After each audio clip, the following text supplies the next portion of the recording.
Now, I have not used a pancake box for a couple years, and I was a little bummed at first to see how it was notched out. I said, why did they do that? And they got a cover on here. It's like, what is this cover for? I'm never going to use that cover. But, you know, you could use this cover if you're putting it over a junction box, let's say, up in an attic or something. And so I'll save that. But I think mainly the reason why they had that is because they've got some plastic, well, some different things in here. And you see, first off, these screws are for the mounting brackets that you're going to have, okay?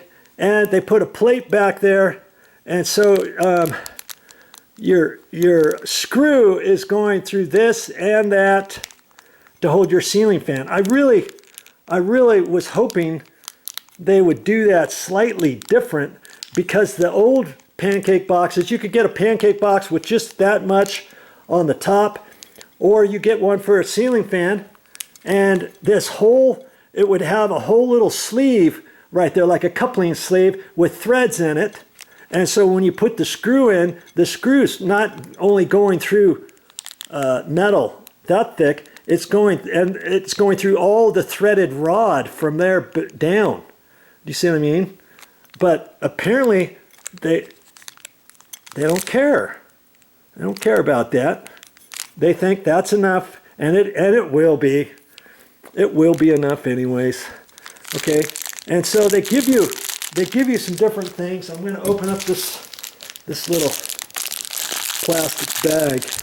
You see, they give me 4 screws to screw that up, and then they give me a ground screw, and also this plastic goodie. And I used to have to buy those separate for the other type. And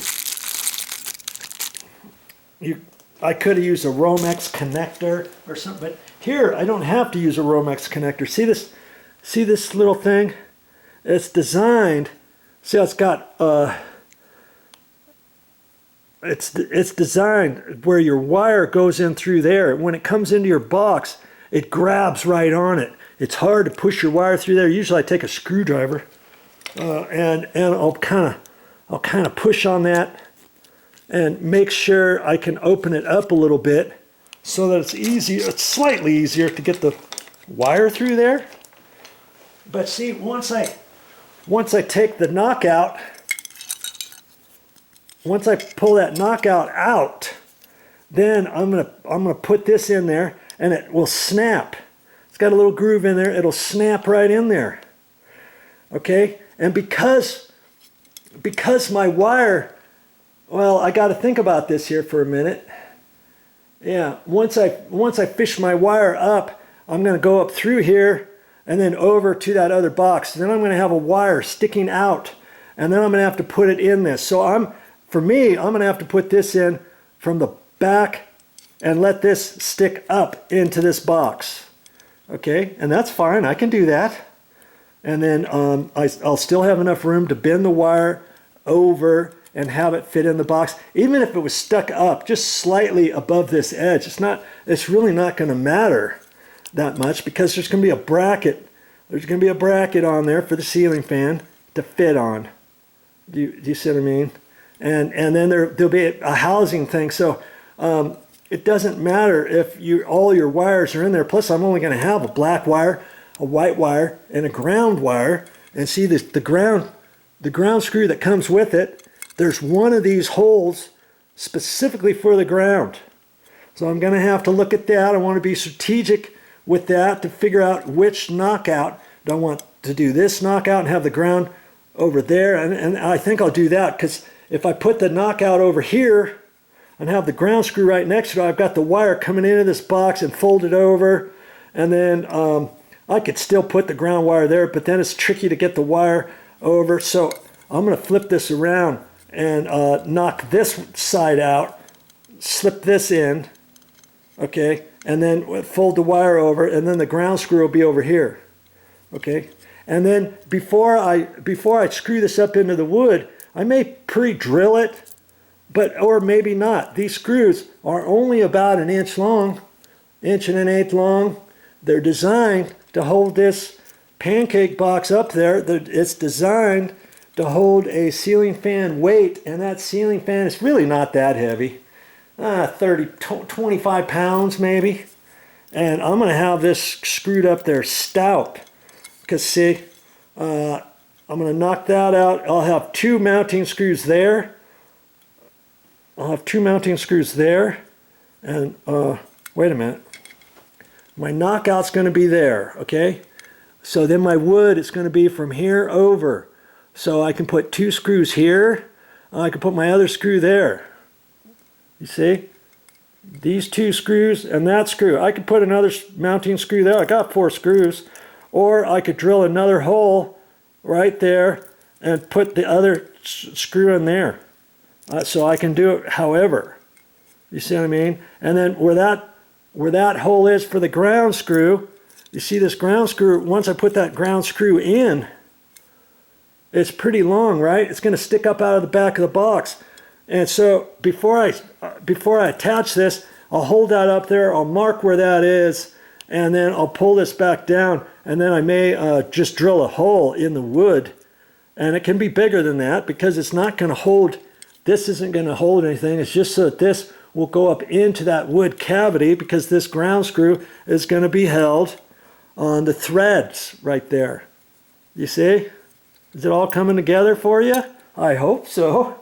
And so that's kind of how all of that works. Okay, since wifey was home, I asked her to make the determination how close she wants the ceiling fan box to the bed, and we decided to pull it off the edge of the bed just a little bit. And so I measured, I held that about where I thought in relation to my box, and I measured off 81, and I measured from the wall over 91. And so 81 and 91, and that's going to be my starting point. And so, you know, when I got up here, you should be able to reach 81 inches off of there if you got a good tape measure. And I just held it up there. And then you can hold it with 2 hands, and then you can just kind of eyeball a point up there, and then you can put your pencil mark. Okay? And that's what I did. I eyeballed it like that, and then I put a mark. Okay?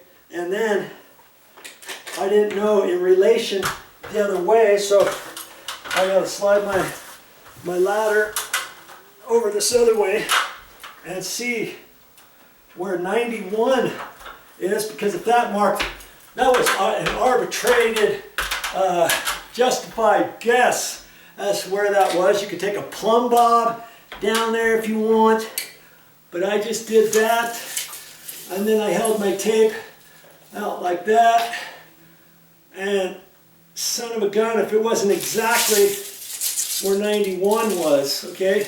If it wasn't, 91 was over here, I put a mark there, and just put some pencil marks. And then if that pencil mark's going to show later on, after I start poking, you can get an eraser. I found just an eraser fixes those lines nice, you know, or whatever. Okay, so that's my starting point. And theory has it that floor joist is going to be right there, going that way. And so because I'm working this way from where that is, I'm going to poke my nail going this way. But before I do that, I'm going to do some knocking. That sounds right, and that feels solid. Then it's hollow.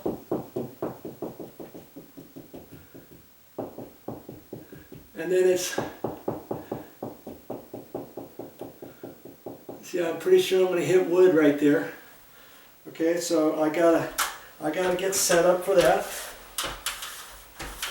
And that's my next step. And if I'm majorly off, I can poke a couple holes, and if I had to caulk, I'll caulk it, but I don't think so. I think I strategically did it, and I should be fine.